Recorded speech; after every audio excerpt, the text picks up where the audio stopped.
Basta happy daw ang amiga niya. Melay, boto kay Paulo para kay Kim.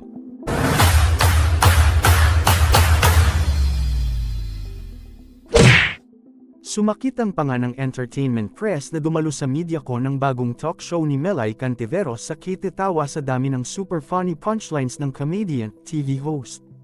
Napaka-natural at effortless magbitaw ng mga nakakatawang sagot nitong si Melay at talaga namang kahit wala ka sa mood ay mapapangiti ka once bamuka na ang bibig niya. Kwento ni Melay, ang kanyang asawang si Jason Francisco ang nag-inspire sa kanya na maging host dahil sa sobrang daldal niya.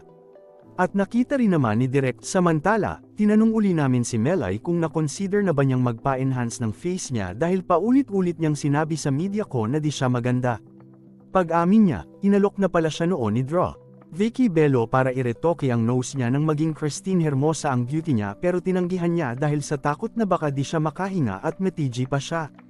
Inalok din daw siya ni Dr. Steve Martgan ng GAOC Dental Clinic para ayusin ang kanyang mga ngipin pero sa x-ray pa lang daw kung saan sinabi sa kanya na dahil magkakaiba ang sizes ng kanyang mga ngipin at kailangan pa ng further study para rito.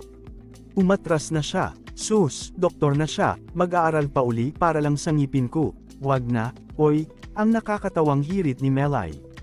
As long as tanggap naman daw siya ng kanyang kuwan, na si Jason at ng dalawa nilang anak na sina Mela at Stella, solve na siya sa kanyang hitsura.